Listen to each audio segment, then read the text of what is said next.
Most people are open books they never agreed to publish. They walk through the world broadcasting their emotional state with every micro-expression, every shift in tone, every hesitation before they speak. Their fear shows in the tightness around their eyes. Their insecurity bleeds through in how quickly they justify themselves. Their need for approval radiates from how they lean forward when someone important enters the room. They don't realize they're doing it. That's the critical part. They believe they're being authentic, vulnerable, real. They've been taught that transparency is a virtue, that showing your emotions is healthy, that letting people see your truth is a form of strength. But readability isn't strength. It's exposure. When you can be read, you can be predicted. When you can be predicted, you can be managed. When you can be managed, you can be controlled. Every emotion you display is a lever someone else can pull. Every pattern in your behavior is a weakness someone else can exploit. The world is filled with people who've learned to recognize emotional tells the way a poker player reads a bad hand. They watch for the flush of embarrassment, the stiffening of defensiveness, the softening of guilt. They've learned that most people will telegraph their next move if you just watch their face closely enough. And Machiavelli understood this 500 years before social media turned emotional broadcasting into a cultural norm. He understood that the person who cannot be read holds an advantage that has nothing to do with physical strength or intellectual brilliance. It's an advantage of mystery, of opacity, of psychological terrain that cannot be mapped by those who would seek to navigate it for their own purposes. Machiavelli knew that predictability is the death of power. So what happens when you become unreadable? The shift doesn't begin with other people. It begins inside you, in the space between stimulus and response, in that fraction of a second where most people react and you choose instead to contain. Emotional regulation is the first frontier, not the suppression of emotion. That's a different mechanism entirely, one that creates internal pressure and eventual rupture. This is about the conscious choice to feel what you feel without displaying it, to let the emotion move through your system without allowing it to animate your face, your voice, your posture. Someone insults you. The old version of you would have tensed, would have felt heat rising in your chest, would have let your eyes narrow or your jaw set. The person watching would have seen it all. They'd have known they landed the hit. They'd have calibrated their next move based on your visible reaction. But when you become unreadable, something changes in that moment. You feel the same initial spike. The biology doesn't disappear, but you don't let it reach the surface. Your face remains neutral. Your breathing stays even. Your body language gives nothing away. The emotion passes through you like weather through an empty valley. It happens, it moves, it dissipates, but it leaves no trace on your exterior. This is containment. This is the first transformation. Response pacing is the second element. Most people react at the speed of their nervous system. Someone says something surprising. They respond immediately. Someone asks them a question. They fill the silence within 2 seconds. Someone creates tension. They rush to resolve it. This urgency is a tell. It broadcasts discomfort with uncertainty. It signals a need to be understood, to clarify, to smooth over awkwardness. When you become unreadable, you learn to insert space. You let silence sit. You take 3 seconds before you respond to something that would have pulled an instant reaction from your former self. You discover that the pause itself communicates something, but what it communicates remains ambiguous. Are you thinking? Are you unconcerned? Are you calculating? Are you simply comfortable with quiet? They can't tell. That's the point. And then there's the reduction of reactive expression, the gradual elimination of all those small, automatic responses that most people don't even know they're performing. The nervous laugh when something isn't actually funny. The eyebrow raise when someone says something you disagree with. The forward lean when you're interested, the backward lean when you're not. These micro movements are a language everyone learns to read in childhood. They're the substrate of social communication. And they're also a constant stream of information you're giving away for free. When you stop performing them, when your face becomes still and your body becomes quiet, you remove the possibility of being read through the usual channels. You become a surface without obvious texture. A presence without clear edges. This isn't suppression. Suppression creates a dam, and dams eventually break. This is more like the difference between a river that churns and froths on the surface versus a deep current that moves powerfully beneath still water. Both are flowing. Only one shows you how. The social effects begin almost immediately, though most people won't consciously register what's changed about you. They'll notice something feels different when they interact with you, but they won't be able to name it. The usual mechanisms they use to gauge where they stand with someone, your enthusiasm, your approval, your reaction to their stories, will no longer be available to them. And this creates hesitation. Hesitation is the first sign that you've successfully withdrawn the emotional information they were accustomed to extracting from you. They're used to reading your response to determine if they're succeeding in the interaction. Are you impressed? Are you bored? Are you judging them? Are you charmed? When they can't tell, they slow down. They become more careful. They choose their words with slightly more precision because they're no longer sure what will land and what won't. Then comes projection. When people can't read you, they fill the gap with their own assumptions. This is where it gets interesting, because what they project onto you reveals far more about them than it does about you. The insecure will assume you're judging them. The manipulative will assume you're calculating. The anxious will assume you're withholding something important. The competent will assume you're simply self-contained. Each person creates a version of you based on their own psychological architecture. You become a screen onto which they project their internal landscape. And because you're not confirming or denying these projections through your reactions, each person walks away believing their interpretation is correct. You've become multiple contradictory things simultaneously. In one person's mind, you're cold. In another's, you're wise. In another's, you're dangerous. In another's, you're peaceful. All of these interpretations coexist because you're no longer controlling the narrative through emotional display. You've stepped back from the exhausting work of managing how you're perceived, and in doing so, you've become more influential in how you're perceived than you ever were when you were trying. Caution follows projection. When people cannot decode your emotional state or predict your next response, they treat you with a kind of low-grade wariness, not fear exactly, more like the caution you'd use around something you don't fully understand. This caution manifests as respect, even if they wouldn't call it that. They're less likely to test you, less likely to push boundaries, less likely to assume they can manipulate you with standard social tactics. And then there's curiosity, the counterweight to caution. Some people become fascinated by what they cannot read. They want to understand you. They want to find the key that unlocks your interior world. They'll ask more questions, watch you more closely, try different approaches to see which one produces a genuine reaction. This curiosity can be managed. You can feed it selectively, revealing small true things that satisfy the need for connection without compromising your opacity on matters that actually affect your position. What you'll notice across all these responses is a single unified effect. Unpredictability increases perceived authority. When people cannot anticipate how you'll react, they unconsciously assign you more weight in social dynamics. They check your response before they proceed. They calibrate based on the few signals you do choose to give. They treat your words as more meaningful because you don't waste them on performative agreement or reflexive disagreement. You haven't claimed authority. You haven't demanded it. You've simply stopped giving away the information that would allow others to diminish it. The perception dynamics that emerge around an unreadable person follow a specific pattern, and it's worth examining because it reveals how much of social power is actually about information asymmetry. People test those they cannot read. It's instinctive. When someone's emotional state is opaque, others will prod, provoke, or probe to try to generate a readable response. They'll make a controversial statement to see if you react. They'll make a controversial statement to see if you deflect. They'll create awkward silences to see if you rush to fill them. They'll tell you something designed to trigger sympathy or outrage or excitement to see which emotion you display. These are tests, and when you recognize them as tests, they lose their power. An unreadable person doesn't take the bait. They might respond, but the response doesn't give the tester what they were fishing for. Someone makes an inflammatory political comment, hoping to see which side you're on. You might ask a clarifying question instead of agreeing or arguing. Someone shares a piece of gossip designed to see if you'll reciprocate. You might acknowledge it with a neutral "interesting" and move the conversation elsewhere.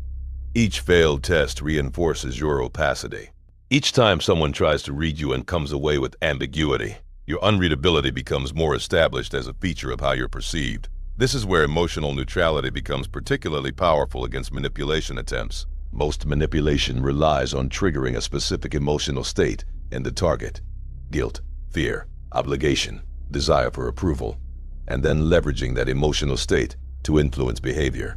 The entire apparatus of manipulation depends on emotional predictability. But you can't guilt someone who doesn't display guilt. You can't leverage someone's fear of disapproval if you can't tell whether they're seeking approval. You can't create obligation in someone who doesn't signal that they feel obligated. The manipulator's toolkit requires emotional feedback. When that feedback isn't available, the tools don't work. It's like trying to pick a lock when you can't feel the pins moving. You're just scratching blindly at metal. This is psychological opacity in its most practical form. The literal inability of others to see inside your decision-making process, your emotional state, or your intentions until you choose to reveal them.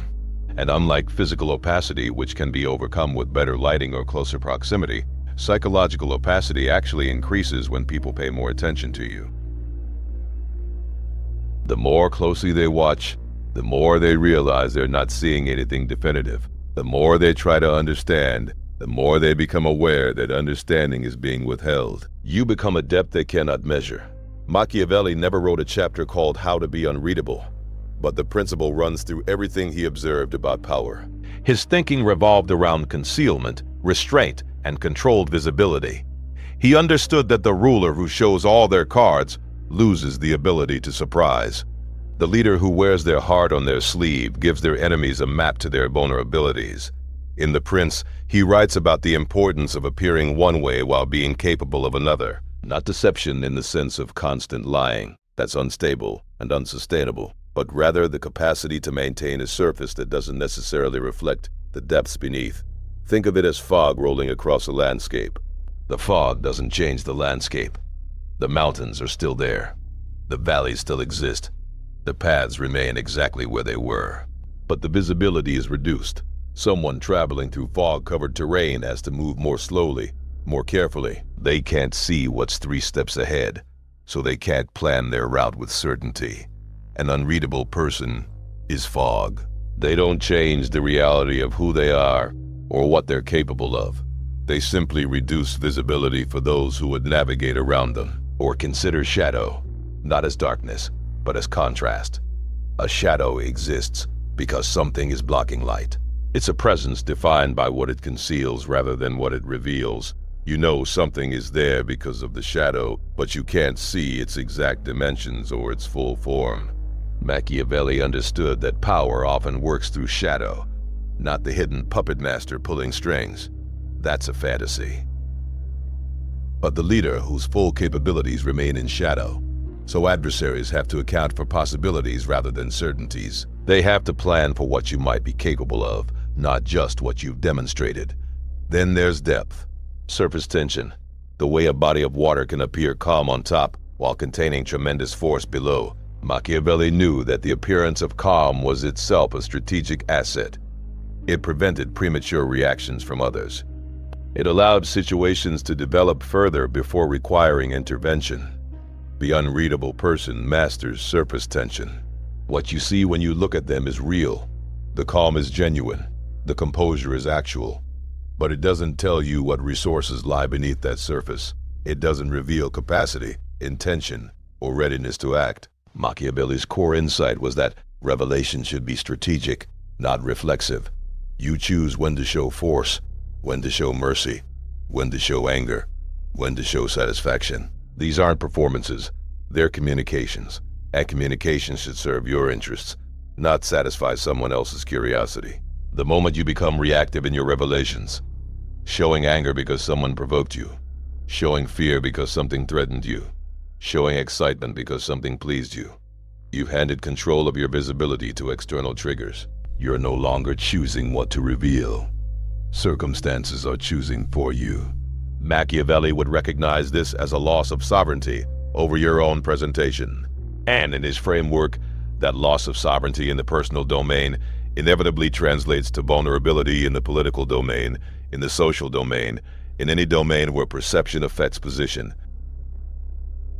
But there's an internal tension in all of this that deserves acknowledgement, because becoming unreadable isn't comfortable. Humans are wired for expression. We feel something, and we want to show it, share it, have it witnessed. There's a relief in being seen, in having your internal state recognized by another person. It's validating. It's connecting. It's part of what makes us social creatures. So when you begin to contain more than you express, when you start holding your reactions behind a neutral surface, there's a discomfort that emerges. It can feel like isolation. It can feel like you're cutting yourself off from authentic connection. It can feel like you're performing a kind of emotional labor that never ends. This discomfort is real, and it's worth examining carefully because it points to something important: the difference between withdrawal from emotional exposure and emotional coldness. Coldness is a shutting down. It's numbness. It's the inability to feel, or the refusal to let yourself feel, because feeling is too painful or too complicated. Coldness is a defensive withdrawal from emotional life itself. That's not what we're talking about. Becoming unreadable is not about feeling less. It's about displaying less while feeling exactly as much, sometimes more, than you did before. The emotion is still there. The capacity for connection is still there. The ability to be moved, surprised, delighted, angered, all of it remains. What changes is the automatic pipeline from internal experience to external display. You're not suppressing the emotion. You're experiencing it fully in your internal space, while choosing not to broadcast it into your external space. This is a crucial distinction, because suppression creates pressure, and pressure seeks release. But selective expression doesn't create pressure. It creates containment. Think of it as the difference between a dam and a deep lake. A dam holds back water that wants to flow, creating constant pressure against the structure. Eventually, something gives, but a deep lake simply contains water at depth. There's no pressure building because there's no blockage. The water is where it belongs. It's just not visible from the surface. Your emotional life becomes that deep lake. Everything is still happening in there. You're still feeling, still processing, still experiencing the full range of human emotion. You've just stopped lifting it all up to the surface for display. And here's what's surprising. Over time, this actually reduces the need for external validation of your internal experience. When you were readable, part of what drove the constant expression was the desire to have your feelings acknowledged. You'd show frustration so someone would recognize you were frustrated. You'd show excitement so someone would validate that the thing you were excited about was worth being excited about. You'd show hurt so someone would acknowledge the hurt and maybe apologize for causing it. All of that seeking, that need for your internal experience to be witnessed and confirmed, was exhausting in ways you probably didn't realize. But when you stop showing, something interesting happens. You discover that your emotions don't need external confirmation to be valid. You can feel frustrated without anyone knowing you're frustrated. And the frustration is still real, still meaningful, still worthy of your attention. You can feel joy without anyone seeing your joy, and the joy doesn't diminish. Self-containment starts to replace the need for signaling. You become your own witness. Your internal experience becomes sufficient unto itself. This doesn't mean you never share, never open up, never let someone see what's happening inside you. It means those moments of revelation become choices rather than reflexes. You share because you've decided this person, this moment, this context warrants access to your interior, not because your emotions leaked out before you could contain them. That's agency. That's sovereignty over your own psychological territory. The transformation has 3 distinct phases, and understanding them helps make sense of what's actually changing when you become unreadable.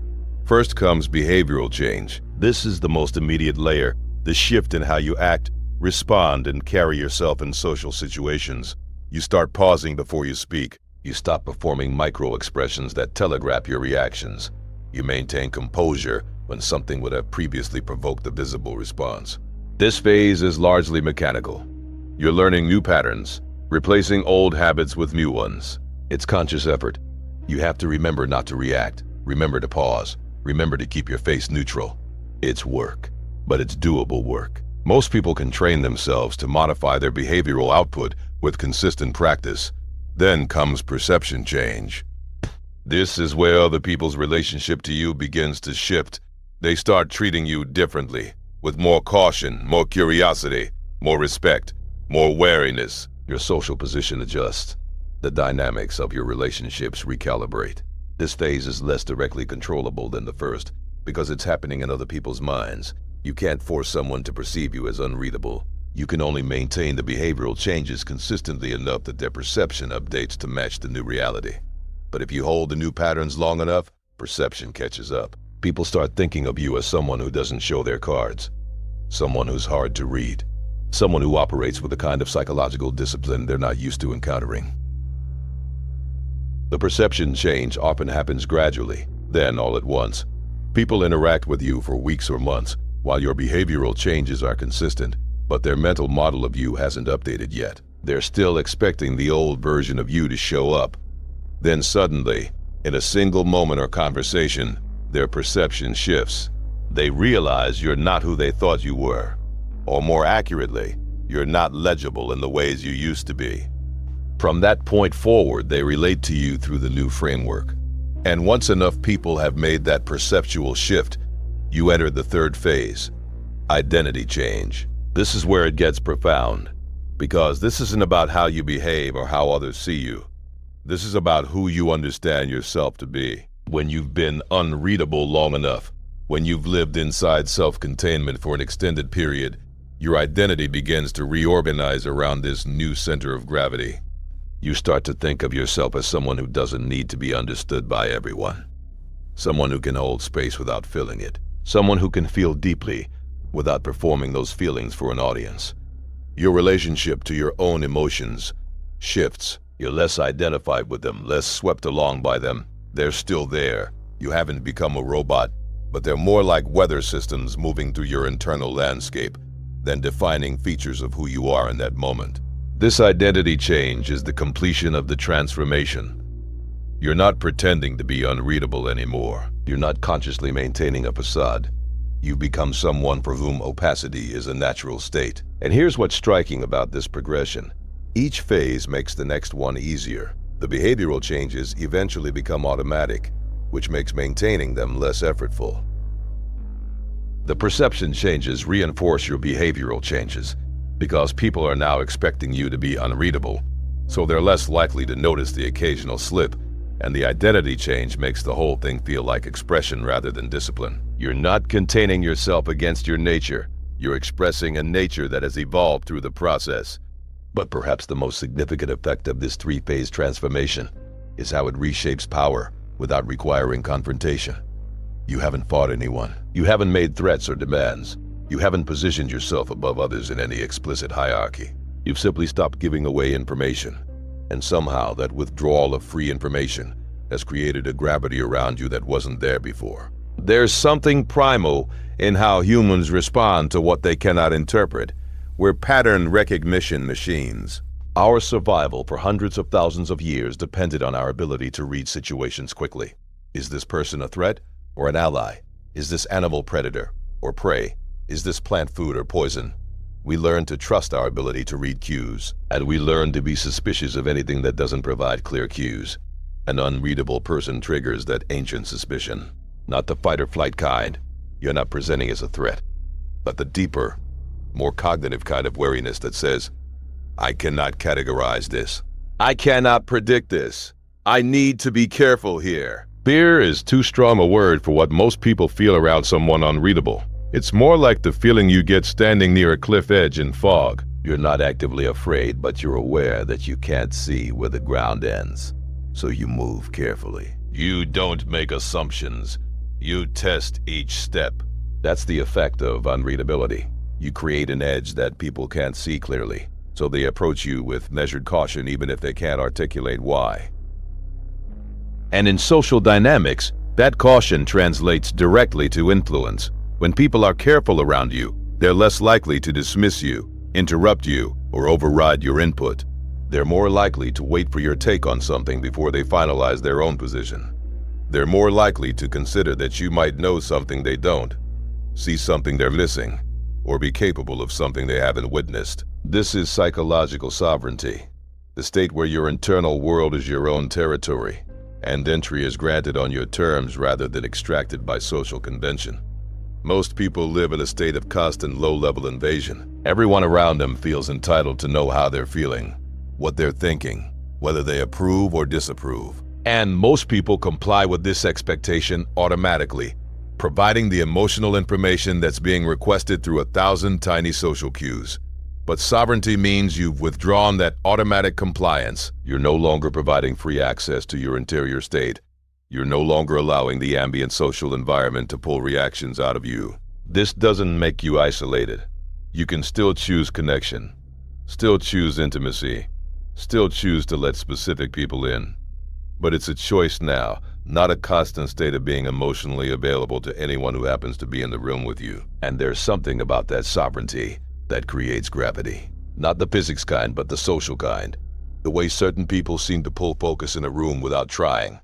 The way conversations orbit certain individuals. The way attention flows towards specific presences. Mystery creates gravity. When people can read you completely, they've mapped your territory. They know its dimensions, its resources, its limitations. There's nothing left to discover, nothing that draws their attention back repeatedly. But when you're unreadable, there's always more. There's always a depth they haven't accessed, a layer they haven't seen, a possibility they haven't ruled out. That ongoing mystery pulls their attention the way deep water pulls the eye. You become interesting not because you're performing interest, but because you're withholding complete knowledge. And in a world where most people are broadcasting their entire internal state at all times, that withholding is magnetic. This is the final transformation, from someone who needed to work for attention to someone who generates it through absence, from someone who tried to make themselves understood to someone who draws others in through the promise of understanding that remains perpetually just out of reach. You haven't become cold. You haven't become cruel. You haven't become manipulative. You've simply become sovereign over your own opacity. And in doing so, you've made yourself into something rare, a presence that cannot be fully decoded, predicted, or controlled. If this settled somewhere, let it stay there. Subscribe, like, and pass it to someone who still gives themselves away in every reaction, who telegraphs every weakness, who hasn't learned that transparency in a strategic world is just volunteering for exploitation. And if you recognize that being predictable in a pattern-hungry world is the fastest way to be managed by those patterns, if you understand that readability was never the virtue they told you it was, you already know what to do. The work continues. The depth remains. The fog doesn't lift.